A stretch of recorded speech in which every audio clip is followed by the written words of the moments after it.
सबको जय मसीह की। मैं प्रभु का धन्यवाद करता हूँ कि परमेश्वर आज एक और दिन इस उपवास प्रार्थना में लेकर आया। पिछला पूरा सप्ताह संभाला है और परमेश्वर ने अनुग्रह किया है।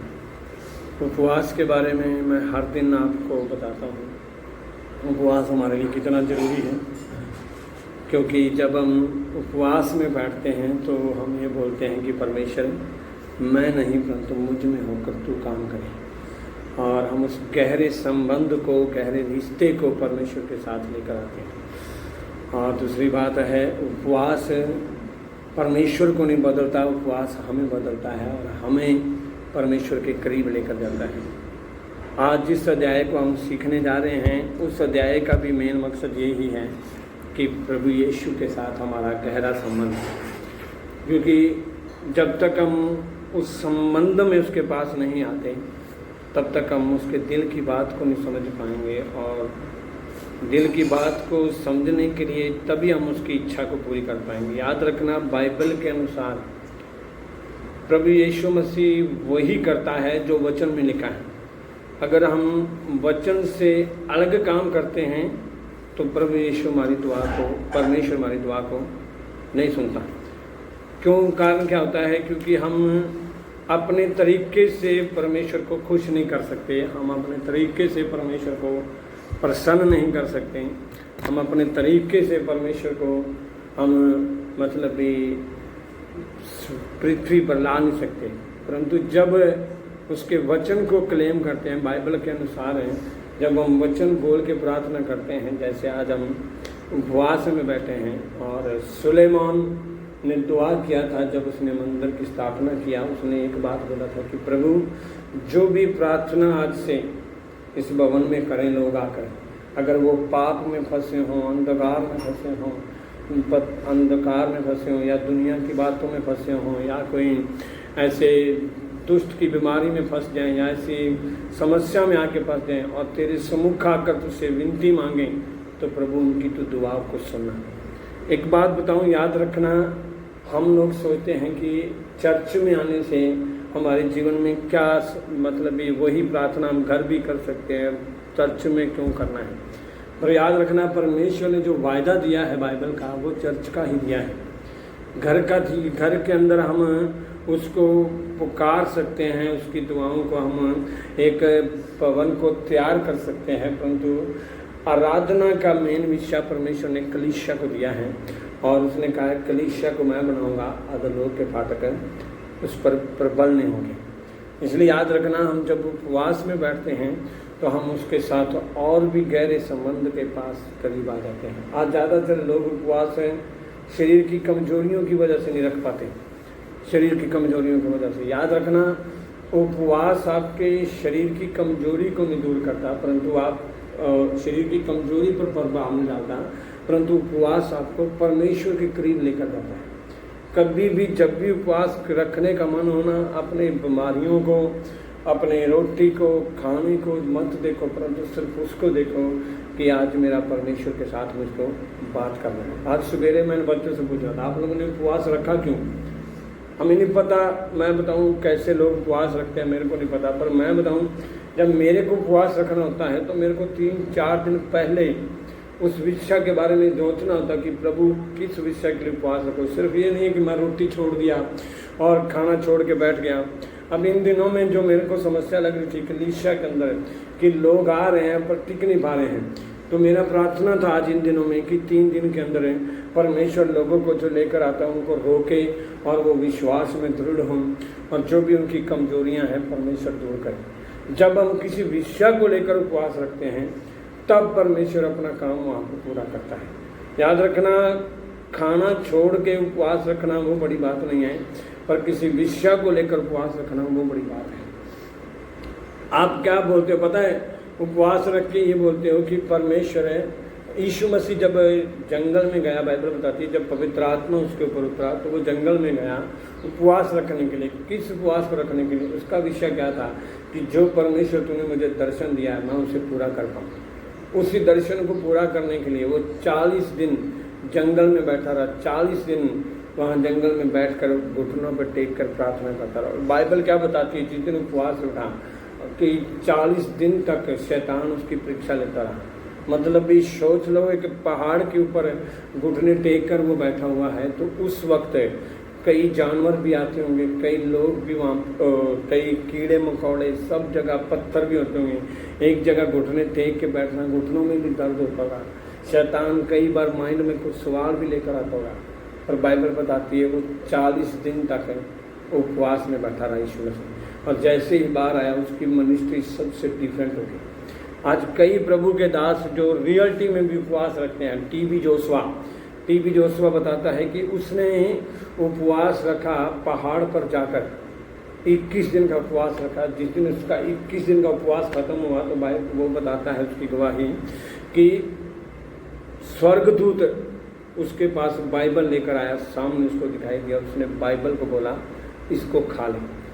जिस प्रकार बाइबल बताती है प्रकाशित वाक्य के अंदर कि स्वर्गदूत यूहन्ना के पास आया कि इस पुस्तक को खा और अपने पेट में बचा, उसी प्रकार टीबी जोशुआ भी कहता है कि जिस प्रकार यीशु ने पहाड़ पर मैंने उपवास रखे हैं मैं भी रखूँगा। वो पहाड़ पर उपवास रखा बैठा रहा, और जैसे उपवास खत्म हुए तो बाइबल बताती है उसको 40 दिन के बाद प्रभु ने उसको बाइबल दी, इस वचन को खा ले। याद रखना, बाइबल के अनुसार जिन्होंने उपवास रखा है उनको मिला है, तो जब उपवास खत्म हुआ तो वचन मिला है।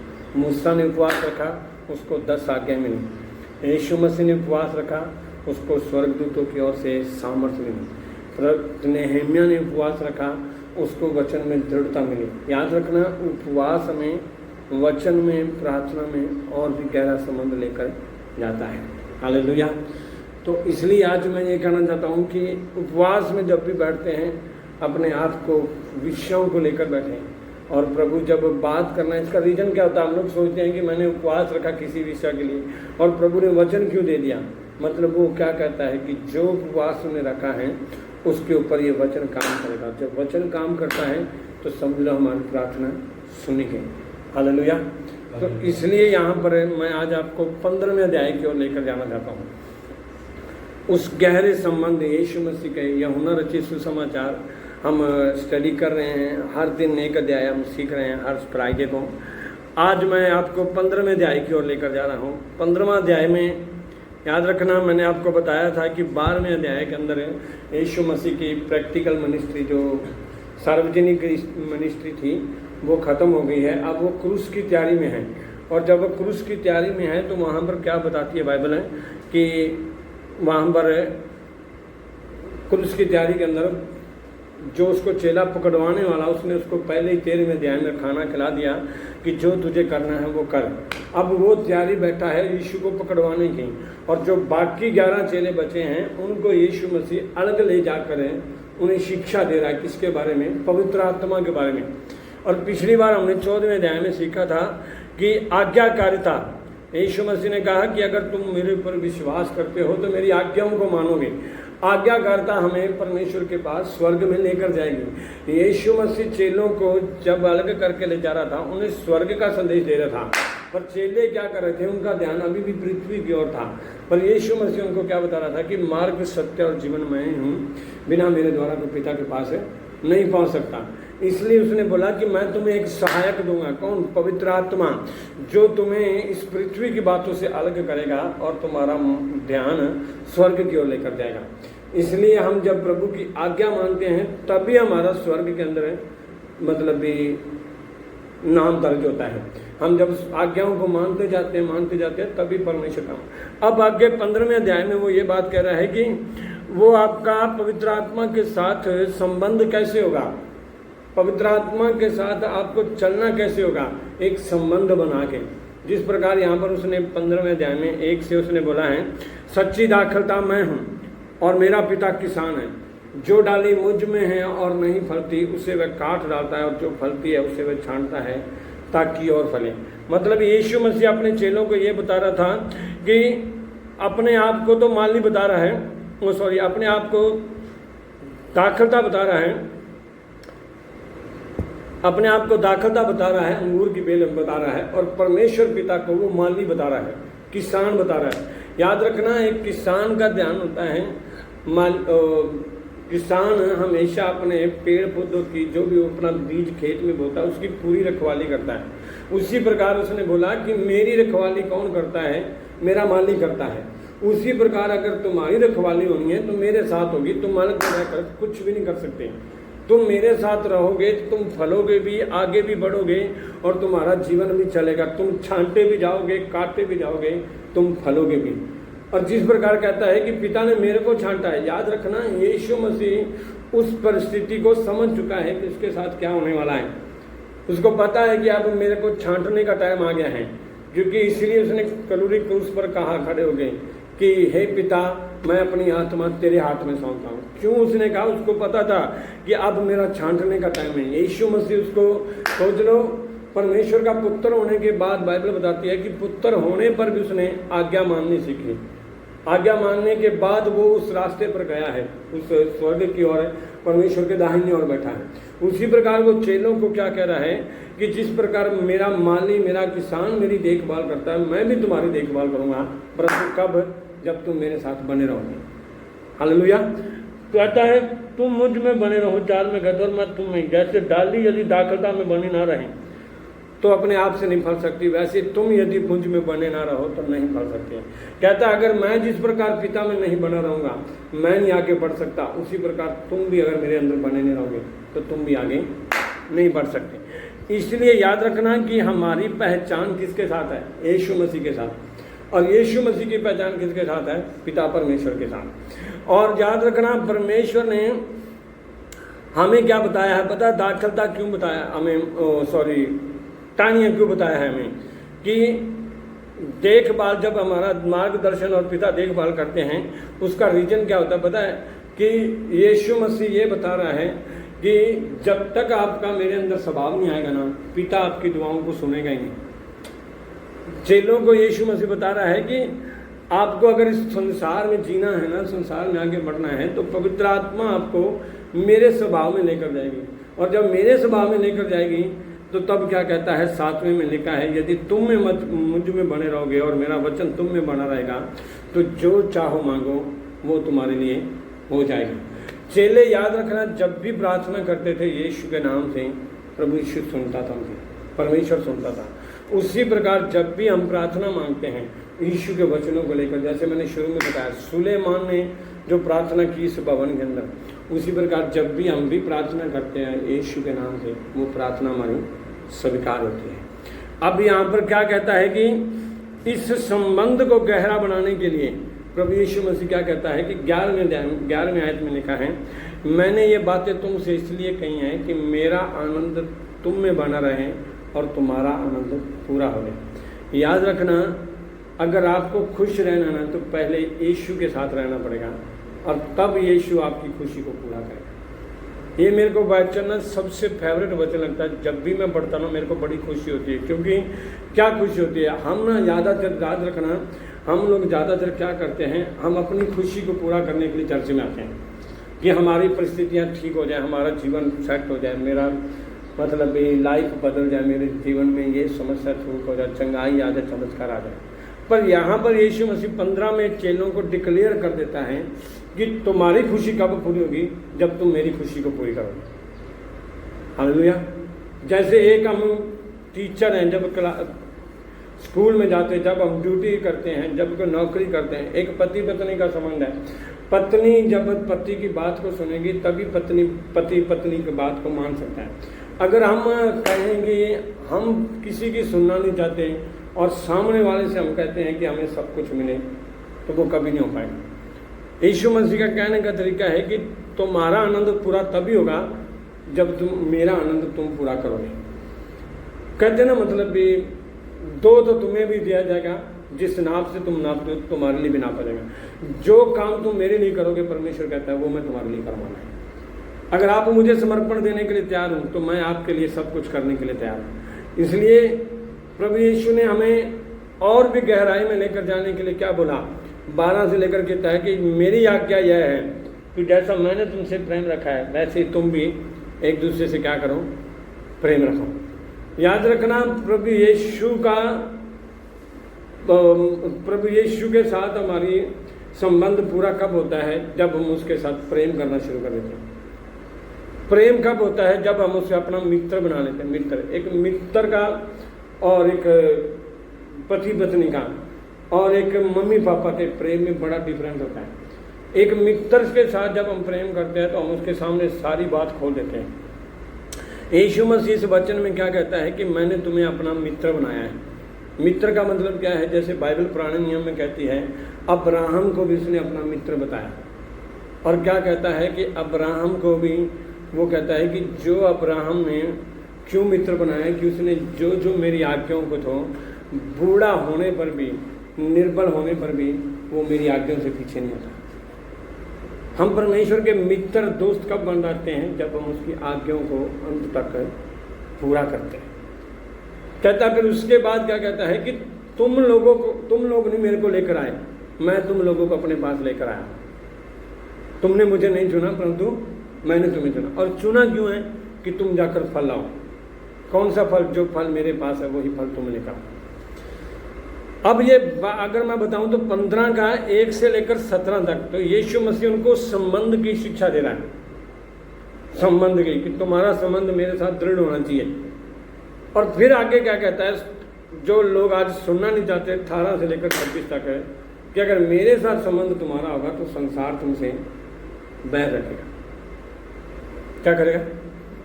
वैर रखेगा। संसार तुम्हें पसंद नहीं करेगा, लोग तुम्हें पसंद नहीं करेंगे, लोग तुम्हारी मानेंगे नहीं।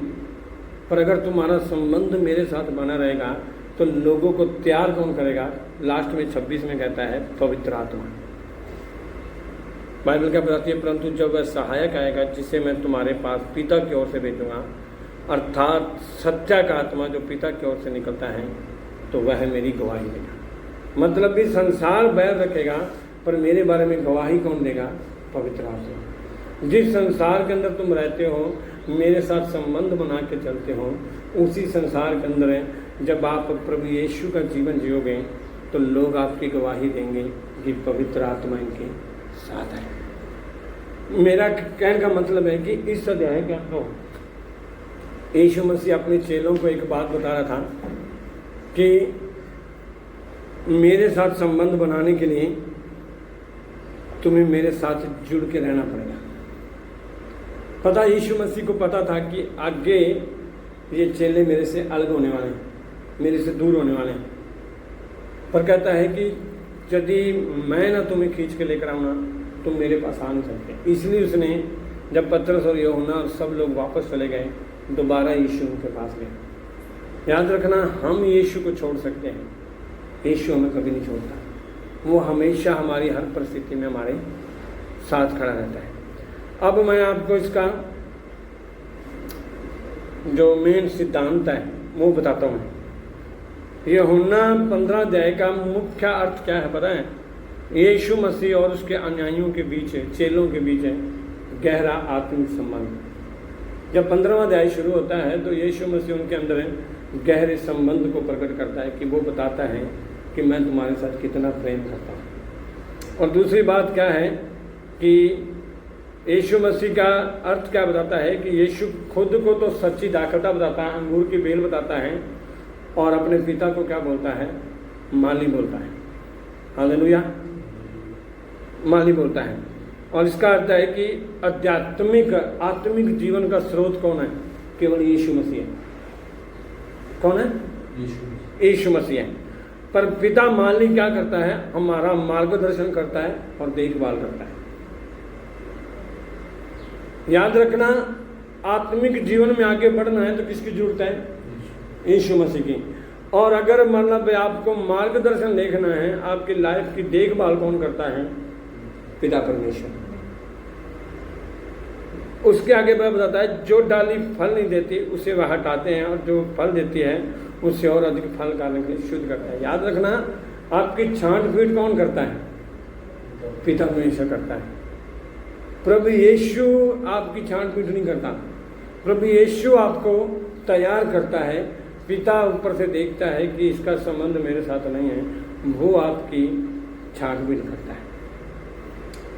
और जब आप उस पर छांटबीन में आते हो, दुख में आते हो, और जब आप उसके बाद यीशु के पास जाते हो प्रार्थना के लिए, तब पिता यीशु के नाम से हमारी छांट पीड़ को बंद कर देता है, चंगा कर देता है। दूसरी बात है यीशु में बने रहना। कहता जिस प्रकार अंगूर की डाली बैल से कटकर अपने आप जीवित नहीं रह सकती और न ही फल दे सकती है, उसी प्रकार इंसान भी यीशु से जुड़े बिना आध्यात्मिक रूप से सफल या भले कार्य नहीं कर सकता।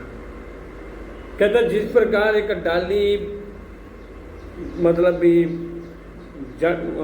दाखलता के साथ जुड़े बिना रहकर फल नहीं दे सकती, उसी प्रकार हम भी यीशु के साथ रहे बिना भले कार्य नहीं कर सकते। आज एक बात कहूँ, भलाई के काम हमारे अंदर से क्यों नहीं करते? हम लोग क्यों भला करते हैं? हमारे अंदर क्यों खुशी होती है? क्योंकि हम यीशु के साथ जुड़े हैं।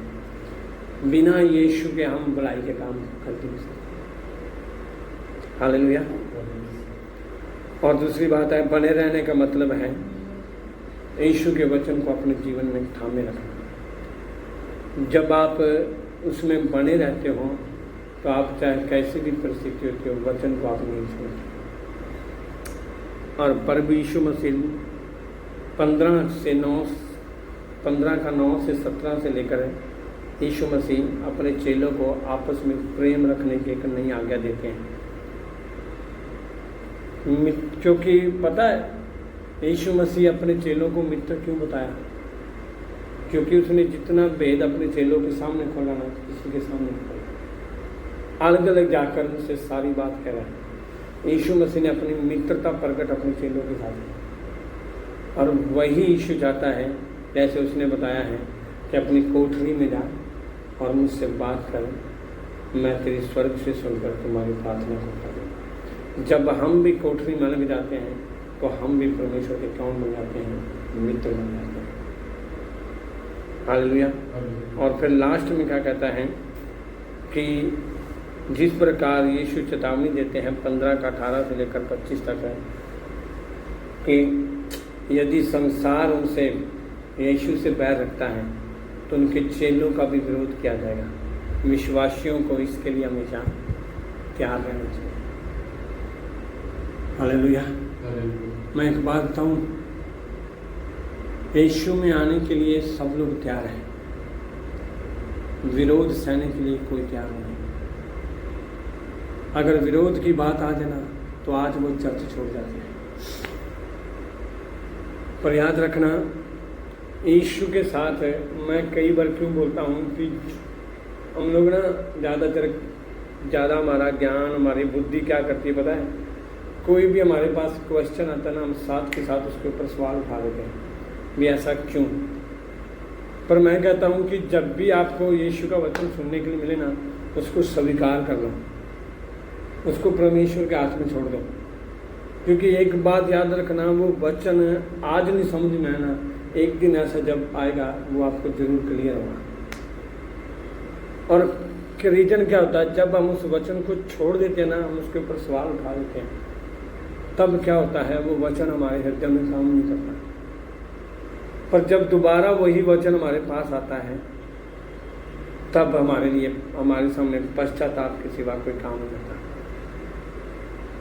यीशु कहता है कि अगर संसार आपसे बैर रख रहा है ना, तो इसका मतलब है कि उसने आपके प्रभु यीशु से बैर रखा है, तो आपसे भी पक्का बैर रखेगा। ये उसका वायदा है, ये वचन की बात है। बाइबल बताती है आकाश और पृथ्वी टल जाएंगे परंतु मेरी बातें कभी भी ना करेंगे। मतलब भी अगर हम ये बोलते हैं कि यीशु के वचन में लिखा है कि उसके कोड़े खाने से हम चंगे होते हैं, तो ये भी मानना पड़ेगा कि उसके वचन में लिखा है कि उसके ऊपर विरोध हुआ है तो हमारे ऊपर भी विरोध हुआ है।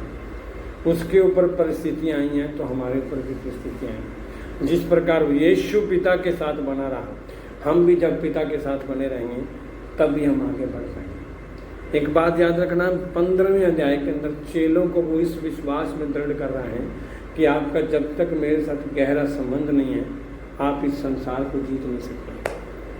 आप इस संसार को जीत नहीं। 16वें अध्याय में उनके सामने पूरा क्लियर कर देता है कि मैंने संसार को जीत लिया है। तुम भी संसार को जीत सकते हो जब तुम मेरी आज्ञाओं पर मानोगे, जब तुम मेरे स्वभाव में बनोगे, जब तुम मेरे वचन में बढ़ोगे, जब तुम प्रार्थना में बढ़ोगे, जब तुम मेरे संबंध में बढ़ोगे, तो तुम क्या कर सकते हो? संसार को जीत सकते हो। संसार को जीतने के लिए हमारा बुद्धि ज्ञान नहीं चलेगा, क्योंकि याद रखना बाइबल बताती है हमारी लड़ाई के हथियार शारीरिक नहीं पर गढ़ों को ढा देने के लिए परमेश्वर के द्वारा सामर्थ्य है। जब लड़ाई के हथियार शारीरिक नहीं है तो याद रखना हमारे भी हथियार शारीरिक नहीं होते। हमारी लड़ाई शारीरिक नहीं है, हमारी लड़ाई कौन सी है? आत्मिक है। और जब हम लड़ाई आत्मिक रीति से लड़ते हैं तो लड़ाई हम नहीं लड़ते, हमारा परमेश्वर लड़ता है। इसलिए बाइबल क्या बताती है? युद्ध तुम्हारा नहीं है, किसका है? परमेश्वर का है। जब उसका युद्ध है तो हमें क्या करना है? हमें सिर्फ उसके संबंध में बना रहना चाहिए, हमें उस वचन में दृढ़ रहना चाहिए, प्रार्थना में दृढ़ रहना चाहिए, ताकि हम लड़ाई परमेश्वर लड़ेगा। याद रखना ज़्यादातर लोग लड़ाई जब खुद लड़ लेते हैं ना, उसमें परमेश्वर काम नहीं करता, परमेश्वर चुपचाप हो जाता है। मैं क्यों आप हर बार संडे एक बात बोलता हूँ, कैसी भी परिस्थिति हो ना, प्रभु के पास जाके बैठ जाओ। प्रभु मेरा हाल ही है। बाइबल के अनुसार जितने लोगों के अंदर समस्याएं ना, उन्होंने सबसे पहला रास्ता परमेश्वर चुना। जब परमेश्वर ने पवित्र आत्मा के द्वारा उनसे बात किया तभी वो आगे बढ़े, तभी उन्होंने आगे डिसीजन लिया। हम लोग क्या करते हैं? पहले हम सारा खुद माहौल खुद खराब कर देते हैं और फिर जाके प्रार्थना करते हैं कि प्रभु आप इस माहौल को ठीक कर। अब एक रीजन बताऊं मैं, बाइबल के अनुसार एक व्यक्ति था अब्राहम। अब्राहम को जब बहुत समय हो गया, उसको बेटा नहीं मिलना था, और बाइबल क्या बताती है कि अब्राहम ने, उसकी पत्नी सारे ने कहा कि तू ऐसा कर कि जब बच्चा तेरे को नहीं मिल रहा तो मेरी दासी हजीरा के पास चला जा और बच्चा हो जाएगा, प्रभु उसको ब्लेस कर देगा। और बाइबल क्या बताती है कि उसने सारा की बात मानी, सारा की बात मानी, और जैसे उसने सारा की बात मानी तो बाइबल बताती है कि उसने वो काम कर दिया जो परमेश्वर को पसंद नहीं था। और बाइबल क्या बताती है? सारा के घर और हजीरा के घर में संतान आ गई। अब उस संतान को देखकर बाइबल क्या बताती है? सारा खुश नहीं हुई। सारा कहने लगी कि जिस दिन से हजीरा को बच्चा होने वाला है तब से वो मेरे को अलग नज़र से देखती है, इसलिए क्या कर दूँ, अब इस हजीरा को यहाँ से बाहर निकाल दो। अब वो बात लेकर कहाँ पर गया? वो परमेश्वर के पास गया अब्राहम। अब अब्राहम से परमेश्वर से बात कर रहा है कि परमेश्वर मेरी पत्नी ने ये झगड़ा कर दिया तो मैं क्या करूँ। वहाँ पर परमेश्वर उसको क्या बोलता पता है? पहले तूने जो काम किया मेरी नहीं सुनी, अब तू ही इसका हल कर, जो तेरे को करना है अब तू ही कर, मैं बीच में नहीं आऊँ।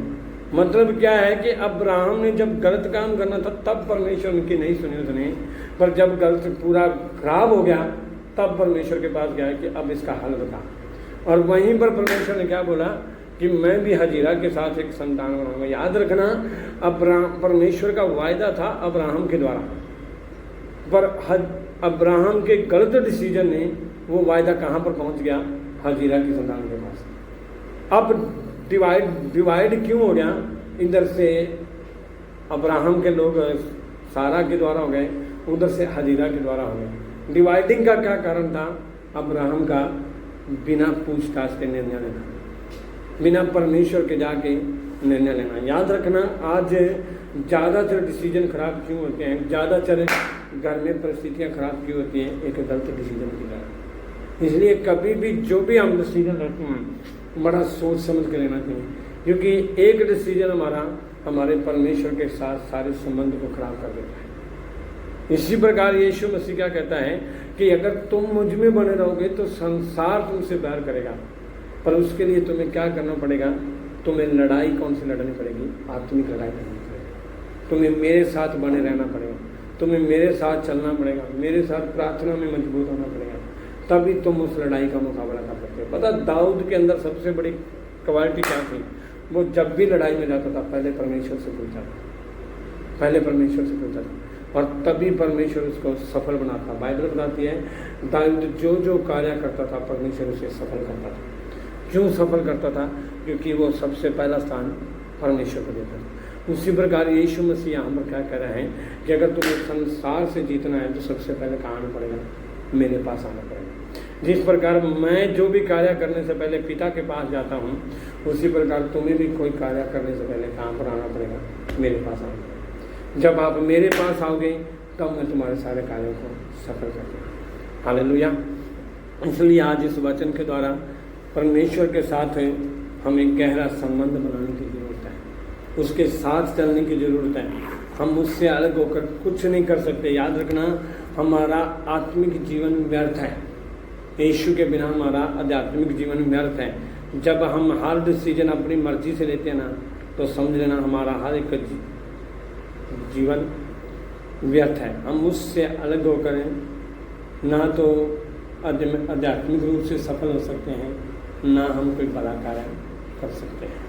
इसलिए उसके साथ संबंध में बने रहो तो आपके कार्य भी सफल होंगे।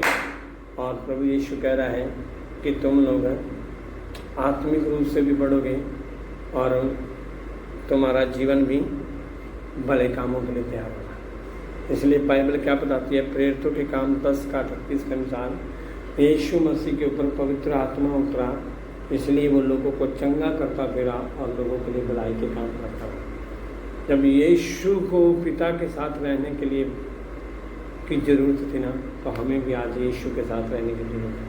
तभी हम आत्मिक रूप से बढ़ पाएंगे, तभी हम अपने जीवन में बड़े काम कर पाएंगे। हालेलुया। इसलिए चेला यीशु मसीह इस 15वें अध्याय के अंदर अपने चेलों को कहता है कि पवित्र आत्मा तुम्हें दिया गया है, यीशु मेरे साथ गहरा संबंध बनाने।